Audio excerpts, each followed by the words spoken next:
Good evening. Welcome to the Vermont Nuclear Decommissioning Citizens Advisory Panel. I'm turning on my microphone to set a good example. So BCTV folk asked me to remind, especially the new folk, we're about to do introductions, but we have some new folk. When you speak, turn on the microphone. When you're done speaking, turn it off. And you don't have to have it right in front of you. It picks up pretty well. I'm sure folk in the audience will let us know if our voices aren't carrying well enough. So first we will begin with introduction of panelists. We'll begin at that end. Corey Daniels, I'm the Director of Decommissioning for Vermont Yankee. Mike McKinney, Entergy. Michael Root, I represent the town of Vernon. I'm Sarah Coffey, appointed by Speaker of the House, Mitzi Johnson. Derek Jordan, citizen member appointed by the Speaker of the House. Lissa Weinman, citizen representative appointed by the Senator Pro Tem. Chris Campen, the Executive Director of Wyndham Regional Commission and Chair of NDCAP. Peter Walk, Deputy Secretary of the Vermont Agency of Natural Resources. Katie Buckley, Commissioner of Housing and Community Development, representing the Agency of Commerce and Community Development. Bill Irwin with the Vermont Department of Health, representing the Agency of Human Services. Bob Leach, citizen member, appointed by the governor. Okay, thank you. So do we have any amendments to the agenda, primarily changes? Any changes? Okay. So can I get a motion to approve the meetings of our prior meeting? So moved. Second? Second. Any discussion? No. Hearing no discussion, all those in favor, we have to do a roll call vote. Do we have to? Oh, do we have anybody online, Tony?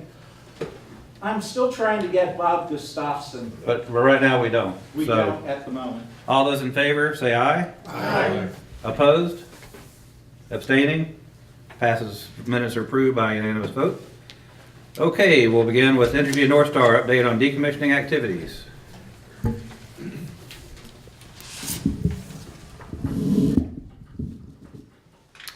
Thank you, Mr. Chairman.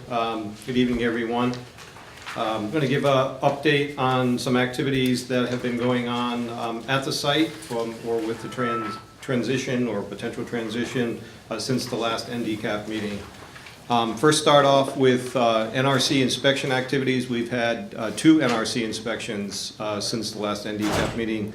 The first one was the week of October 1st through the 4th. During that period of time, the NRC inspection team evaluated 3 areas of the decommissioning organization, safety reviews, including any design changes that we did at the site, and also our self-assessment, auditing, and corrective action program. So these are very similar to what we would have during an operating environment, but they're tailored for a plant that's now into shutdown, and the NRC comes on a every so often basis to provide these inspections. For this particular inspection, we received no findings of safety significance, so no violations or findings during that inspection. Then on November 6th, the NRC completed an inspection of the independent spent fuel storage installation. It focused primarily on security of that particular area. They followed a procedure called physical security requirements for the independent spent fuel storage installation. And again, we're happy to report that this inspection had no violations or findings identified. As far as water management is concerned, to date we have shipped 853,000 gallons of water since we started back in 2015. The last shipment was made on October 22nd, and based on the current intrusion rate, which is ranging between 400 to 500 gallons per day, which is very low, and the fact that we have ample on-site storage, we haven't needed to make a shipment since October, but we'll adjust our shipping schedule based on needs going forward. And as a reminder, all of that groundwater is being safely shipped to Entergy Solutions and their facility in Tennessee. One of the other important milestones that has occurred since the last meeting is that, unfortunately, parting with some of our fellow employees. We had 2 employee out processing events since the September NDCAP. The first one was on October 31st. Our staff was reduced from 54 employees to 24 employees, with 7 additional employees accepting positions at other Entergy facilities, so 61 in total down to 24. And then a short time ago on November 29th, our staff was further reduced from 24 employees to 13 employees. So in addition to the transfer opportunities that we provided to all employees to go elsewhere within the Entergy system, we also offered workshops on retirement, understanding the pension program, career transition, and entrepreneurship. And we did that in conjunction with the Vermont Department of Labor and some of the other resources available to our staff and to Entergy. Both of these staff reductions were very much planned as part of our transition through the various milestones and decommissioning and based on the workload at the site. I guess we don't have the slides up, but you'll see in your packet some of the activities that are going on at the site right now. Probably the biggest project is upgrades to the rail spur. I think reported at some of the earlier meetings that we had 2 rail spurs coming into the site. Both of them hadn't been used in quite some time. We had done some upgrades to one of them, and now we're continuing bringing the rail spur right into the site, and that work is ongoing right now. So we have different access into the plant, so our employees have to take a different route, and all of that was allowed by the transition to a fuel-only storage facility. We also included some pictures from our recent NDCAP panel member tour that occurred a short time ago. Corey took folks around along with Steve Neck to show the plant, and we have some wonderful pictures to memorialize your visit. Make nice Christmas cards. As far as an update on the proposed VY sale and the accelerated decommissioning plan, as you all know, since the last meeting, we did receive approval from the Nuclear Regulatory Commission. They approved the license transfer application that we submitted back in 2016. We received that on October 11th. We also had a memo of understanding and a settlement agreement with all of the parties on the docket, with the exception of one, Conservation Law Foundation. That particular MOU and settlement agreement was the subject of a number of amendments because we kind of projected the dates that we were hoping to get a final decision. So that was revised and has an expiration date now of December 10th in anticipation of the Vermont Public Utility Commission decision. And we did receive that just about 2 hours ago. So we are in the process right now of reviewing that, but it appears, given the quick read, that it did approve the sale of Entergy Vermont Yankee to North Star. So the next major milestone for us is closing on that transaction.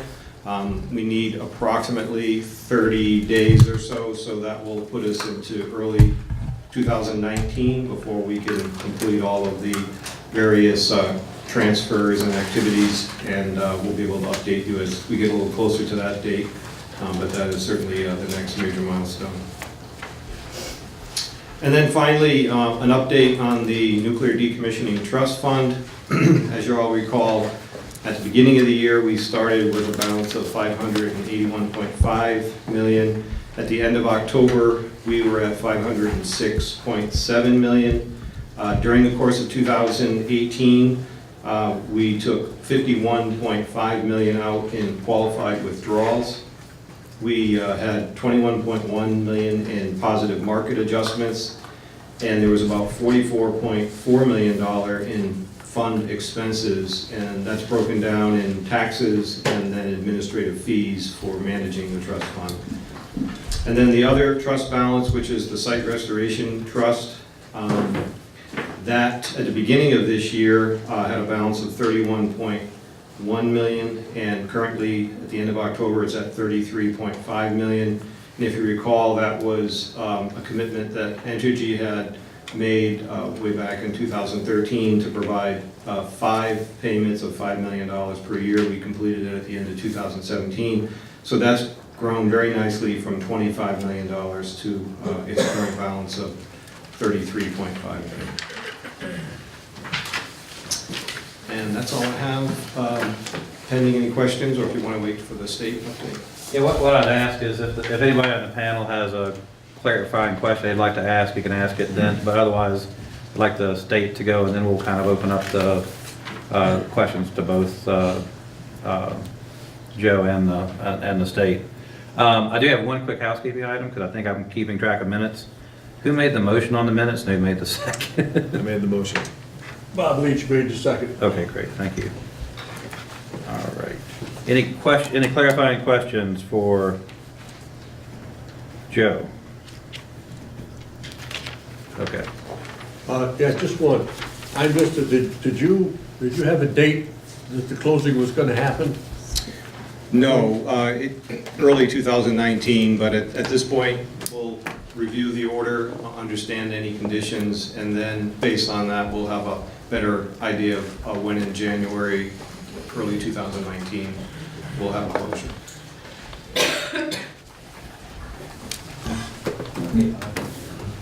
Who's presenting for the state? Good evening, members of the panel. June Tierney, the Commissioner of the Department of Public Service. I apologize for being late, but I was literally trying to briefly skim the order that came out this evening approving the transfer from the PUC. And quite frankly, I'm not in a position to brief you on that order tonight, but my skimming did show that there are no conditions that have been adopted by the PUC that are material in any way that change the MOU that the parties had reached, all but Conservation Law Foundation. So the state parties, I would expect, will be gathering in short order to go over the combined effect of the two orders to come up with a matrix of how to track the compliance obligations that the two orders now impose. And really, that's about all I can think to brief you on at this point. I'm going to ask my other state colleagues whether they have anything they'd like to add to that. I'm seeing noses waving no, no, and no. So that would be it, Mr. Chair. Okay, thank you. So any questions for the state or for Entergy / North Star? Yes, Mr. Chair. Yes. I was just wondering if Joe had any idea of how many of the people that have been released are turning over to become North Star employees. That would seem to be a good indication of some institutional memory transferring to those who will remain afterwards. Yeah, thanks for the question, Bill. I'll also ask Corey to correct me if I don't have it right, but out of the 13 employees that we currently have, I believe 5 of them will be transitioned out of Entergy at the end of the year onto other careers, and 8 will remain as North Star employees. Thank you. Any other questions? Derek? Just a quick one, Joe. Of the 13 current employees, does that include security? No, that's exclusive of security, which is still going to be at the level that we need for overseeing the dry fuel storage installation. Can you tell us what that number of security are? Corey. Yeah, if I can just clarify that a little bit. Everything Joe said is accurate. There are 8 personnel designated to transition as part of the transaction to North Star. There are a handful of persons that North Star is looking to acquire. Many of them were just released. It would be inappropriate for me to comment on that directly, as obviously the closure of the transaction would come ahead of them making and formalizing the offers to those personnel, and those are between North Star and those personnel. The security staff, the exact number for that is somewhat safeguards related information. but in general terms, it's around 30 people total, and that number can fluctuate somewhat in each direction depending on the activity level of the site. Thanks. Any other questions? Okay, anybody from the public have questions for North Star or the state, or Entergy, North Star and the state? Okay. So next, we've got a break, but I would propose let's move on, if that's okay. All right. Next up is review and comment on the draft annual report to the legislature. And let me explain what my intent was here with this agenda item. The idea is you have a draft before you, and I'm really thinking broader comments, any different direction we need to go, not necessarily wordsmithing. The idea is that the final would come back to you at a January meeting for final approval, which would be adopted and then be taken to, delivered to the legislature. But the detailed edits, like spelling, grammar, maybe a little bit of changing of words or something like that. What I would suggest you do is you can email that to Tony and myself, and the draft will be amended accordingly. And then again, like I say, you'd see it in January. But the primary purpose of the discussion tonight is just really about the overall direction and any factual errors or other things that you feel need to be corrected. So, does everybody have a draft and able to review it before the meeting? Yes. Not seeing it. Okay. So, any comments? I have, I'm sorry, I thought that a draft would be distributed, so I didn't bring my draft that I printed out at home, but, oh, thanks. So let me look here. Basically, there was a section when the members of the federal delegation, the representatives from the federal delegation came, and they talked about Congressman Welch's bill to provide compensation for communities that are playing host to nuclear waste. And in the minutes it said that, I'm trying to find it, basically that Vernon would be the recipient of any such funding should it ever pass the Congress, and that was not my understanding of the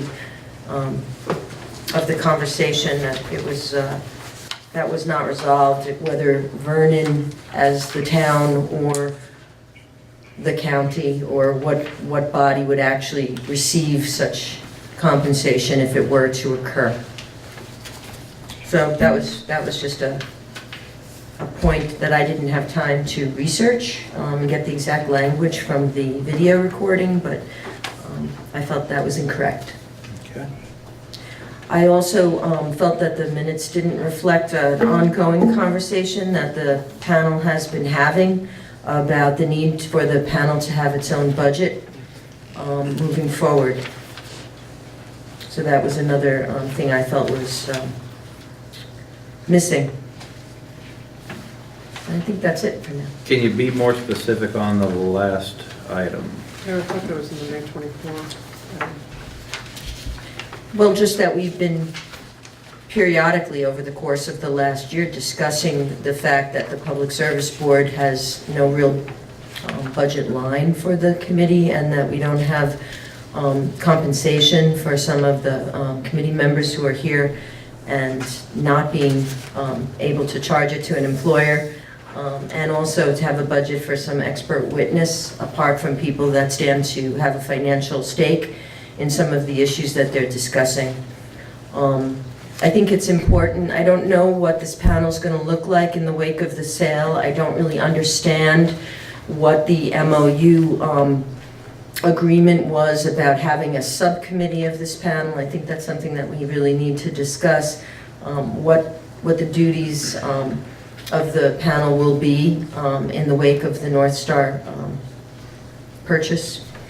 And I think that regardless of what happens, the panels needs to be a place where the public can participate and receive information, and that it's necessary for the panel to have some form of budget to do so.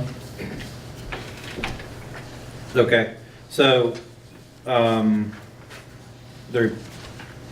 the summary of the May meeting, I thought captured, so if you would, maybe go back and look at what the May summary, just how, whether or not it captures what was discussed. I see now, yes. At that meeting, whether or not it captures accurately, because that's the primary thing that we're presenting in the report is what was actually discussed. It's not necessarily, the intent is with the report, at least as it's drafted, and if we can change this if you guys want to, but is to report what was discussed. We may, once we actually had a chance to look at what the board order says, review and look at that within the context of the NRC order, look at that within the context of reporting requirements, how the state's going to be providing oversight, and then other things. My thinking was that at a future meeting, once we have more of an understanding, we would figure out what if any, legislative ask there might be. Because like even some panel membership issues, like IBEW membership and that kind of thing, we may have a request. But right now, this is primarily a reflection of what was discussed. So by all means, if you feel like we didn't that doesn't capture what was discussed at that May meeting, please let us know. And that would go for anybody. Okay, great. Thank you. Any other comments or questions, concerns? Comment I have is, I've looked at this and respectfully, I think it does capture what we talked about in a year. And I understand your comments to be more directed at conversations that you think we should be having, which I think are on the table. There's one thing you said that I just want to get to, and that is if there's a member of the panel who wishes to be reimbursed for their participation and is entitled to that reimbursement, all you need to do is let me know. And that's something that I pay if that's something that you ask for. And certainly there are statutorily criteria for that. So anyone who feels they're entitled to compensation under the statutes should let me know. Oh, and can I bring up, well, I'll bring this up in... No, you may not. He's the chair. You're not the chair anymore. Watch me. No, it's just there's one housekeeping item, and this is, and I don't want to get into details about this. If you have, we have a number of new members, so if you have questions about per diem or those kinds of administrative issues, don't hesitate to reach out to Tony. I know Sarah had reached out to Tony and I just wanted to, it's kind of piggybacking on what the commissioner just said. I know it's not exactly the same thing, but by all means, for all the new panelists, if you have any questions, don't hesitate to email myself or Tony. Tony's providing the administrative support, and he can tell you exactly what it is that he needs for that kind of thing and all. So let us know. All right, back to the report. Any comments? Sarah? So I'm curious, Chris, this was a great, I wasn't here for, the September meeting was my first meeting, so some of these questions might be midnight, but how are you thinking that we're going to capture what just happened since October? There's been some activity in this recent decision that happened today. Will we have a chance to look at this? Will you be incorporating that bullet point? Because that seems like a... Right, so we'll have a summary of this meeting. Yeah. And we'll have and just like the NRC, the decision is summarized, we'll summarize that the PUC order was issued, and you'll have a chance to look at, so you'll see a revised draft ahead of the January meeting. In January, you'll approve the final report, and then that'll go to the legislature thereafter. And so that's why this is still a little bit of a work in progress, because we still have to report what happens tonight. And also, will we have a chance to really digest the decision that happened today? Will we So the idea, so this is my notion. We're going to talk about the future meetings, but my notion is that we'll meet in January, and one of the items will be the review and approval of the final report. But the main thing would be, and again, this is to be discussed, and so let me hold off on that for just a second, and let me see if there are other comments on the report, and then I'll get to what I'm thinking we would do in January. So, any other comments on the report? Bill? Yeah, thank you, Mr. Chair. Just a silly thing to some degree, but there are uses of all capitals and then bold, and in some cases it may give the reader some thought that certain things are more important than others. might be useful to just look at the formatting and the font and Sure. have some sort of consistency about it so that it doesn't make anything stand out greater than something else. That's not silly at all. Any other comments, questions, concerns? Okay. So to help,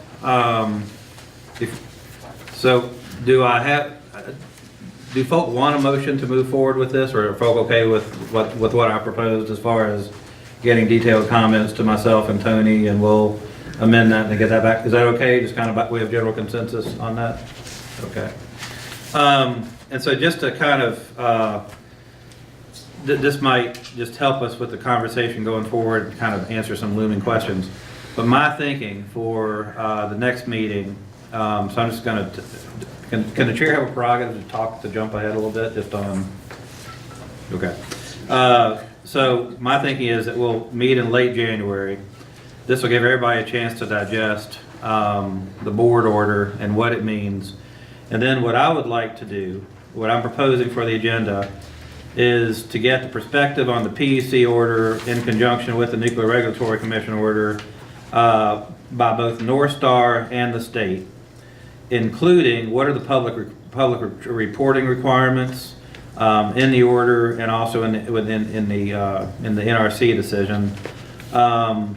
What are the public reporting and public engagement requirements of the state agencies involved with oversight of decommissioning and site restoration? And then which state agencies have the lead on different aspects of decommissioning and site restoration oversight? And so I would ask those parties to come here and come before, to bring that to the panel and share that. And then my thinking as far as going forward is we would reconstitute the issues committee, because most of its membership is no longer on the panel, and convene after the, soon after the January meeting to discuss what issues need to be covered, but also kind of how do we go, at least for the initial agenda items, kind of going forward, what might that timing look like, what might be presented.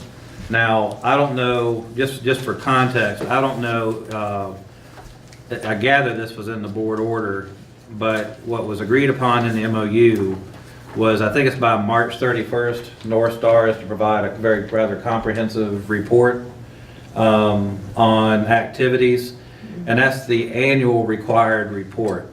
And so in addition to the January meeting, and I think that it's due March 31st, if I'm remembering correctly, my assumption is that we would then at least have another meeting in April to go over that information that's presented. That would give everybody kind of a month to process what they reported. Now that's just, I'm not saying that's all we would do in April. I'm not saying that we wouldn't have a February or March meeting, but I'm just saying anticipate a meeting in April after the March report has been released. Now that's not the only reporting requirement in MOU. The other reporting requirement requires North Star to report within 7 days anything that happens at the site that they didn't expect, that has impact on the cost, has impact on timeline, that kind of thing. But I'm just saying, as far as I know what the reporting requirement is in the MOU, so we know that they have to do that big report in March. But that was my thinking. Excuse me, just a second. Yep. That 7-day report for incidents, who's that go to? The NRC or the state or both? In the MOU, that goes to the state. Okay. Now I forget exactly who in the state. I don't know if it's Peter, would that go to your shop or? Probably go to multiple. Yeah, it's looking through the order now. But that's kind of the immediate term approach that I was thinking about. Does that do folk, and we'll open this up to a larger discussion with the public too. I mean, for the panel, does that feel okay? Yeah. That sounds like a very targeted approach to me. All right. So next are panel observations from the November 8th Vermont Yankee site tour, and I really, really appreciate Lissa and Corey working together on making that happen. Thank you. It was a brisk day. So who wants to start? Does anybody want to talk about it at all? Okay, Sarah. So I thank you, Corey and Lissa, and for organizing the tour. It was really great to, it was my second time to the site, and it was really great to be able to walk around with this group to look, to understand what's going on. And it will be really helpful to me and as we're moving forward and thinking about some of the myriad of questions that we might have. One of the things that struck me as I was thinking about all of the traffic, the demolition and the traffic that's going to be happening, and wondering how that will, the Vernon School is right across the street. And so I think that was one thing that I was thinking a lot about, and whether this panel has any agency or any room to comment on that, because on the tour, I understood that there are some other ways of getting in and out of the site. So I don't know if that's an appropriate role for this panel, but it really struck me that there's going to be 10 years of, 8 to 10 years of work going on that site, and it's really going to affect the village of Vernon very significantly. Okay. Anything else anybody want to share? Yeah, I guess along those lines with Sarah, I guess, there were questions just about monitoring and what the state's role would be in terms of monitoring air quality and other corollaries of that construction activity. I mean, we've had the presentations from North Star where there's been assurances that there'll be tenting and there'll be mitigation of potential airborne radioactive particles or whatever. But I'm wondering what the role of the state might be in terms of monitoring that in the surrounding environment, apart from what North Star is doing. I'm sort of asking you. We're all listening and thinking as you're asking that question, because I think a lot of those site management plans as we develop how we will provide that oversight are still in the works. So those sorts of comments are helpful as to we're thinking through what presence we need to have. We deal with this, while this represents a unique site in terms of the potential for radioactive dust, which I don't foresee being as, this should be a highly controlled area, but the general construction activities tend to be in some ways more disruptive than anything else. And so we're always mindful of aesthetic and other complaints that people get in terms of dust and noise and et cetera. So that we will, I don't have an answer for you, but it's, people should raise those sorts of concerns as those plans develop. The state did have monitoring stations in the past. Are they deactivated now, or are they still in operation? So I'm glad to answer, Mr. Chair. This is Bill Irwin. So the Health Department has maintained a comprehensive environmental monitoring program for Vermont Yankee since the late 1960s, before the plant was built. And we have not changed any of it. So we intend to continue to collect air samples at the Vernon Elementary School across the road, to continue to monitor the radiation levels. And we some hopes that there could be additional monitoring during the major decommissioning activities, dismantling and decontamination, because of the possibilities of radiological contamination. And certainly there's no proof of it until you take measurements.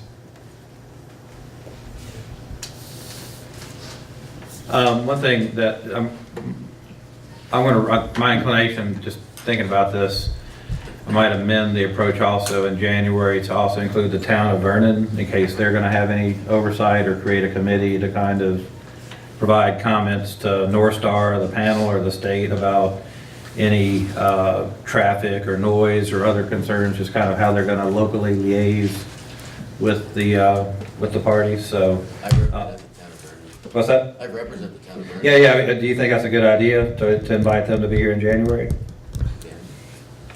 Do you want to invite them, or do you want me to invite them? Doesn't matter, I talk to them after every meeting. Okay, so ask them if they'd like to be here. It's their call whether they want to or not, but the idea is just, are they going to organize any way, or in particular have any thoughts about how they're going to communicate with, just things that they want us to know. It's totally their option, no pressure. That make sense? Okay. Mr. Chairman? Yep. I know that they're putting in that rail spur, or upgrading that rail spur. Isn't most of the waste going out by rail? So the traffic going out on the highway will be relatively not changed much from what it is right now. Yes, no?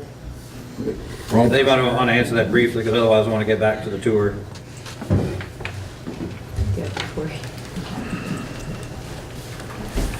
Again, I'd remind my fellow panel members that I'm an Entergy employee and I don't yet work for North Star, but I am familiar with a lot of the planning efforts and intentions for the decommissioning.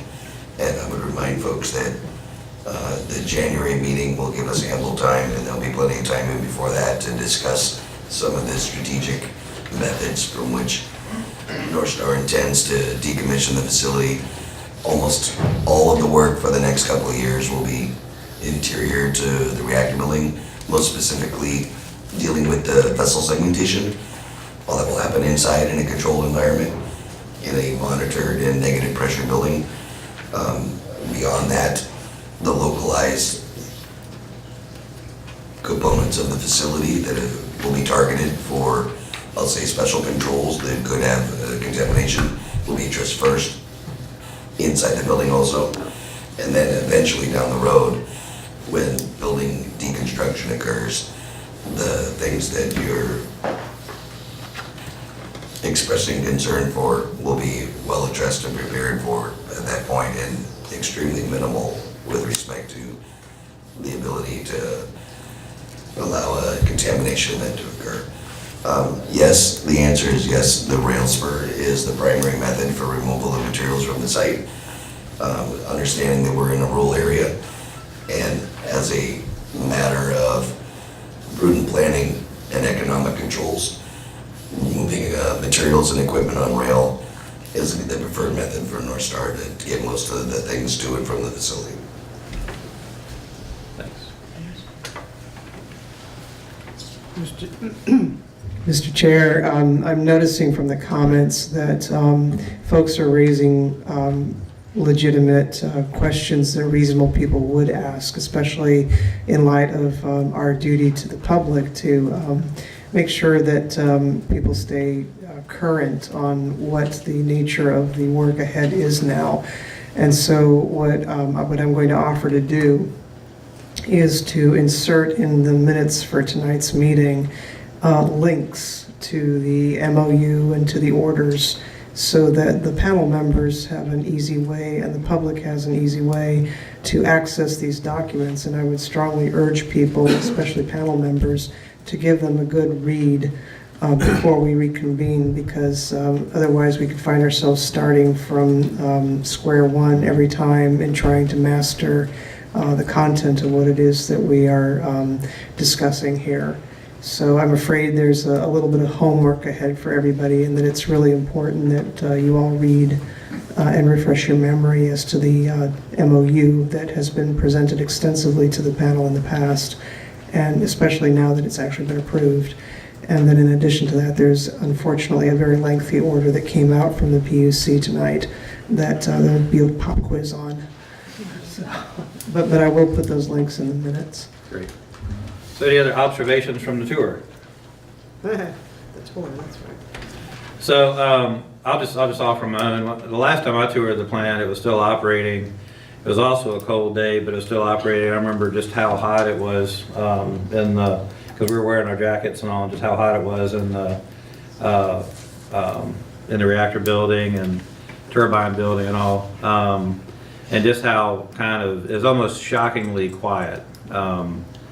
And just kind of seeing already, this may sound overly dramatic, just kind of just nature beginning to take over, weeds where previously weeds weren't growing and that kind of thing. It's just, it's really dramatic. And no matter how you feel about the plant, but especially I'm sure for people who, grew up with it and spent their lives around it, it's got to be just a big, it's a major change in the life of the town and the region. If you've ever lived in a community where a big employer shut down or something that's just kind of, something that produced a lot of activity and just was kind of a major presence, and suddenly it's not there anymore. It has an effect, and it's going to, that effect's going to affect everybody else, everybody in their own way and how they related to it. And but it was just odd just how quiet it was in the buildings, even in the office spaces, and it is quite a contrast. So I just wanted to, since we're sharing observations, that's my observation. Anything else from anyone? I would say something. I was really appreciative of Corey and the Entergy personnel for bringing us around and spending the time to really answer all our questions. And what really became clear in our discussion is that future redevelopment of that site will probably not occur as long as the independent spent fuel storage unit is there. And we really, none of us, including the industry people, have any sense when that spent fuel, when those casks will ever, if ever, depart that place. And I think as a panel and moving forward, it behooves us to reach out to our federal legislators and try to work with other host communities to see how we can break this impasse on the nuclear waste issue in this country and where this waste is going to eventually go, if it ever goes at all, because it's an area that we can work with the industry, with these communities together to try to find a solution, because the current state of affairs doesn't help anybody. The industry and North Star will begin to sue the federal government for its lack of providing a place for the spent fuel, for the nuclear waste. And I will always say that our community must also consider the possibility of receiving some form of compensation from the federal government for the same. The Entergy and North Star folks have been suing the federal government for the government's failure, and I believe that the host community must also receive some compensation for the lack of taxation, everything else that's going on by virtue of having that nuclear waste remain there for the foreseeable future. So for the record and for future meetings, I think we should really all consider how we can interject our feelings about this matter to our federal delegation and hopefully at last have some action on the lack of a federal policy on nuclear waste. Any further observations? Okay, seeing none. And don't hesitate, folks. It's kind of hard for me to see here what, if it's a subtle hand raise. Either raise your hand high, and if I'm missing you, don't hesitate to holler. Okay. So now we're going to move to general public comments to the panel. So if you would, please take your place over at the microphone so that we can hear you and so BCTV can hear you. And let us know your thoughts on anything. Anyone? All right. So seeing no one, we're going to work on scheduling our next meeting. So I hope everybody has their calendars with them. I would first propose, I'm going to propose either Thursday the 24th at 6 o'clock. That's January 24th. Same place? Well, Tony, what place are we talking? Here, let me grab the mic. This will be easier if I use a mic. Yeah, I have started looking at sites. I know I haven't inquired about this space for the 24th. My concern is that this space may be a little too small. I think the meeting regarding the MOU in effect will bring in a larger crowd. But I can ask about this space on the 24th. I have looked at the middle school just to see if they were available, and their tentative answer is that it's potentially open, but they do need to run our formal request through the administration to make certain that there's something not booked on someone's calendar. Okay. But yeah, I looked at the middle school. That's potentially available. High school, I haven't asked about simply because I think it's too small. I've asked at Vernon Elementary as well, and I have not received a reply yet. But generally speaking, we're talking this part of the world. We're talking Vernon and Brattleboro. Yes. Okay. So we'll figure out that detail. But so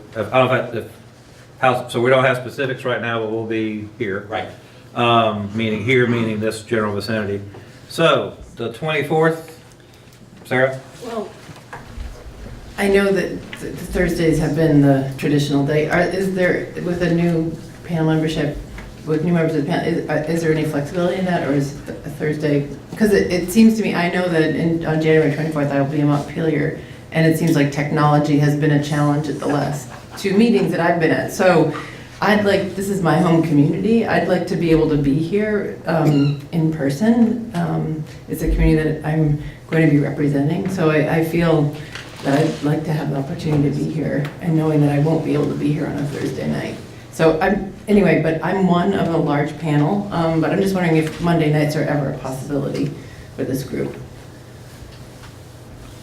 So I will just say one challenge on a Monday night, especially in January as we hit holidays.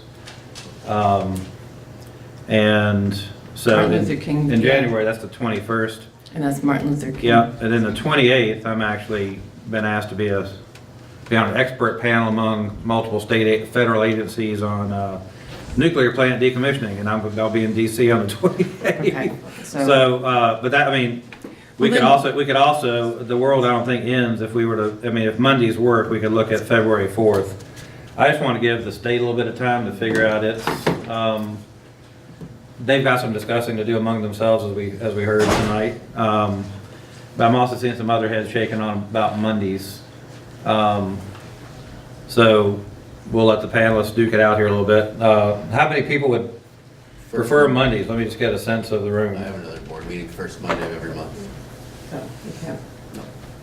I'm seeing some subtle nod, shakes. Is it Thursdays in general that are bad for you, or is We're to be up there in session Tuesday through Friday. Oh, right. It's been a issue it'd be the issue for Laura, it's been an issue for all the legislative representatives we've had several. Yeah. Well, if I could make a suggestion, the legislative session is only part of the year, so perhaps we could make an accommodation during the 2-quarter meetings that happen during the legislative session and pick a different day, if that would work. Or really make a commitment to getting better technology. Part of it's which I don't know if that's possible. What kind of better technology are we talking about? Tony can answer this. I think we've had challenges. Yeah, just to explain, I am supposed to have a Skype set up here, and for whatever reason, Outlook and Skype are not starting on my computer right now, even though they started this afternoon. So that's why we have Bob tied in via my phone. Okay, this is a problem that can be solved by looking at technology, and I think that's the way we go sooner than upending the practice of the panel would be my suggestion. So stand by, we're having technical difficulties. My capable nuclear engineer is going to figure this out. Yeah. He's going to get with ADS and you're going to figure this out, Oh, Mr. absolutely. Lashinsky. Absolutely. So I would say you should have perfect confidence that we're going to have a technical resource so that you're able to participate remotely. But my sense, Sarah, is that you don't want to participate remotely. You'd like to be in your home I'd community. personally love to be able to be in the room with you all, because That makes it's going to be perfect big, it's sense. going to be a big meeting. This I is your think it's a nice one. constituency. And I'm on this panel so that I can really, Right. you know, go deep into these issues, so it's really hard to do it remotely, so, and if there can be some accommodation during just the session, that would be great, but also I want to respect all of you with your work that you have to do, so, yeah, I don't want to make a So- real case out of it. So the issue, as I understand it, is generally speaking, Sarah, if it's any day during the week other than Monday, it's not gonna work for you. Just me, yeah. And then if it's a Monday, at least the first Monday of the month, it's not gonna work for the representative from Vernon, and I imagine he would like to be here.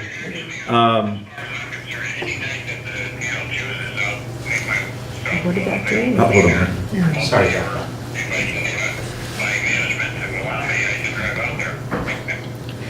So the original proposal was the 24th, and I'm hearing some folks saying, let's accommodate Sarah for her schedule, and also accommodate, let's see. So, Well, I'm curious about one thing, Sarah. Are you anticipating that it would be hard to get down here on Thursdays, or do you know that for a fact? Because I'm out of my depth here now, but my impression is that the legislature generally is not meeting on Fridays. No, we don't meet on Mondays. You don't meet on Mondays, but you do meet on Fridays? Yeah. Their Why committee do I meetings have the impression Tuesday. they don't?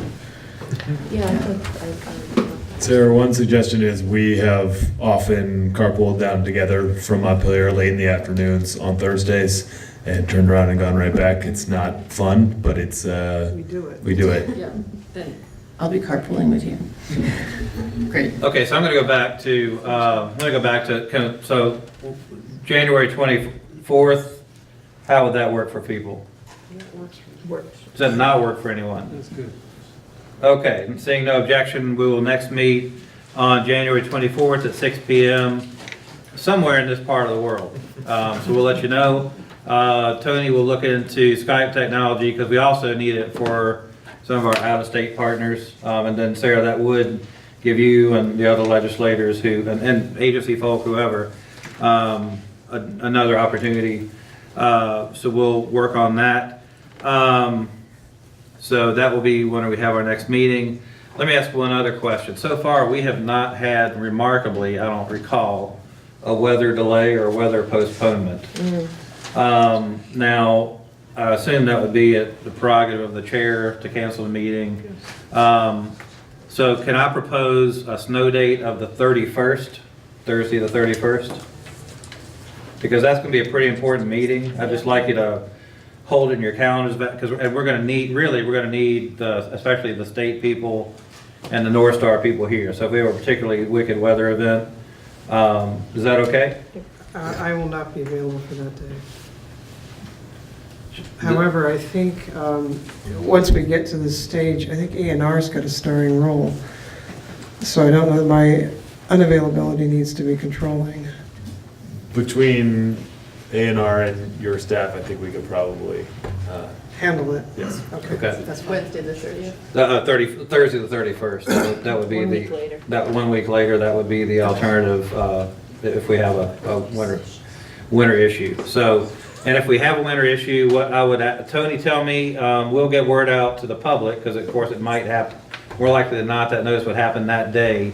But Tony, is the state able to post to the website if that meeting's been postponed? Yes, Okay. absolutely. So one of the things that we'll send out in the meeting notice, Tony, if you just help me remember this when we send it out, is before people come to this meeting, check the website to make sure that we're still convening. Because we have to do this with the regional commission all the time. It may be sunny and beautiful in Brattleboro, it's snowing like heck where a lot of other people are coming from. So we just need to, don't make assumptions, be sure to check that website. Or if the panel could receive an email. Oh, we'll send out a email. I just want to make sure that if email fails, and so we're not doing phone trees and other things like that, just please take it upon yourself, if you're able, to check the to check the website. I guess I'm mainly telling this to the general public too, because we can't reach out to everybody to let you know. Yes, ma'am. I would suggest, Tony, that you make sure that WTSA and WKVT are both notified, because they have an elaborate, whether, like, if schools are closed, Sure. this is closed or that is closed. And that's where a lot of people check, are those two stations. Great. Yeah, that is a great suggestion. Since the idea of email was brought up, since we have the general public list, notification list for meetings, we can, in addition to emailing the panel, we can use that secondary list. It was activated for this meeting. I'll just note that about a half dozen email addresses on it bounced. So if you were receiving notifications about these meetings in the past and you didn't get one for this meeting, please email me at anthony.lashinsky@vermont.gov to get yourself back onto that list. And this may not even be an issue, I just want to cover it so that if it happens, I'm not going, what in the heck do I do now? So, all right, are there any other matters to come before us? Seeing none, can I get a motion to adjourn? So moved. Second. All right, we have adjourned. Thank you.